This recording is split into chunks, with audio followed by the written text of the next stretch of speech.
कर रहे हैं क्या बीपीएससी के जो अभ्यर्थी हैं वो प्रोटेस्ट कर रहे हैं, आंदोलन कर रहे हैं। आपको लगता नहीं है कि इस साल में अगर अभी ऐसा रहा, वो री एग्जाम की मांग वो मांग कर रहे हैं कि पुनः परीक्षा हो, वो मांग कर रहे हैं कि पुनः परीक्षा हो, सरकार की किरकिरी होगी नए साल में।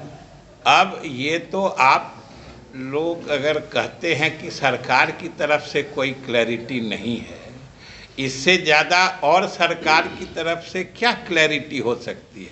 मुख्य सचिव, उससे बड़ा कोई अधिकारी होता है सरकार में? तो वो बार बार कह रहे हैं कि किन्हीं को अगर पेपर लीक के बारे में या एग्जामिनेशन के लिए जो इंतजामात किए गए थे उसमें कोई शिकायत है, कोई प्रमाण है, तो आप आके दीजिए, हम निश्चित उस पर का संज्ञान लेंगे और उस परिप्रेक्ष्य में जो भी उचित कार्रवाई होगी करेंगे। और जब उन्होंने मुख्य सचिव ने स्वयं आगे बढ़कर सरकार की तरफ से सारे हमारे छात्रों से या अभ्यर्थियों से खुला न्योता दे के रखा है, जो आपको क्या परेशानी हुई है जो सरकारी इंतजामात के कारण हुआ है वो बताइए, उसका हम निराकरण करेंगे, चाहे जिस रूप में जो भी करना पड़ेगा सरकार करेगी। हम लोग छात्रों के हित की बात सोचते हैं और छात्र की जो भी वाजिब बातें होंगी वो सुनी जाएंगी। और छात्रों के प्रतिनिधि मंडल, कल उनसे दो प्रतिनिधि मंडल मुख्य सचिव से मिले हैं, उन्होंने सारी बातें कही हैं। लेकिन हमको जो जानकारी है कि उसमें कहाँ पेपर लीक हुआ तो किसको गया और वो लीक्ड पेपर का प्रमाण कहाँ है, ये अभी तक मुख्य सचिव के संज्ञान में भी नहीं लाई गई है। अब आप सोचिए कि पेपर लीक हुआ नहीं और पेपर लीक हुआ, इस बात का हंगामा करके परीक्षा में बाधा डाली गई, एक सेंटर पर बवाल हुआ। ये किसकी साजिश हो सकती है? हम तो आपके माध्यम से छात्रों से ही समझना चाहते हैं कि अभी तक एक भी प्रमाण किसी केंद्र से पेपर लीक होने का मुख्य सचिव या सरकार की तरफ से बार बार कहने के बावजूद एक भी प्रमाण नहीं दिया गया है।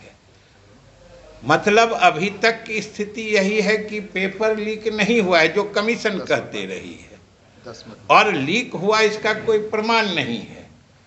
तो जिन्होंने हंगामा मचाया, आखिर उनसे भी तो जरा पूछिए कि जब कोई प्रमाण नहीं है तो हंगामा खड़ा करके छात्रों के भविष्य के साथ खिलवाड़ करने की साजिश क्यों की जा रही है? समझने की बात तो ये है। आप लोगों को तो सवाल ये पूछना चाहिए। तो इसलिए सबसे नहीं, आपको तो आप लोग नहीं, हम लोग इसलिए कि आपका काम सिर्फ समाचार दिखाना थोड़े है। आप इस समाज में नहीं रहते हैं। समाज के छात्र को अगर कोई बहकाना चाहता है तो आप सच्चाई छात्रों को नहीं बताइएगा।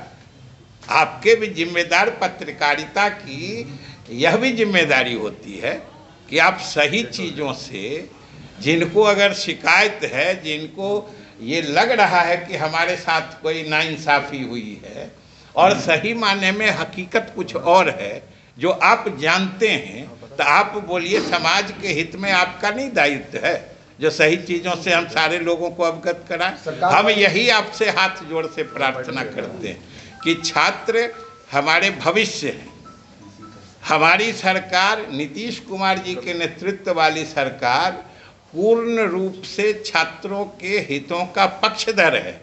हम लोग किसी हाल में छात्रों के साथ नाइंसाफ़ी नहीं होने देना चाहते। लेकिन ये लोग, कुछ जो निहित स्वार्थी लोग हैं, जो पेपर लीक का हवा खड़ा करके छात्रों के भविष्य के साथ खिलवाड़ करते हैं, ऐसे लोगों को भी हम आपसे भी निवेदन करते हैं कि बेनकाब करके समाज के सामने लाइए, जिससे भविष्य में हमारे छात्र उनसे भी सतर्क रहे। कल जो डेलीगेशन दे रहा है, सरकार को अल्टीमेटम दे रहा है प्रशांत किशोर 1 जनवरी क्या? तक। प्रशांत किशोर 1 जनवरी तक का अल्टीमेटम दे हम रहा है। लोग, सरकार किसी के अल्टीमेटम का कोई मतलब नहीं समझती है। सरकार अपना दायित्व समझती है, सरकार छात्रों के हित को समझती है, सरकार छात्रों का भला समझती है। छात्रों के हित और भलाई के लिए काम करने में किसी के अल्टीमेटम की न जरूरत है न अहमियत है।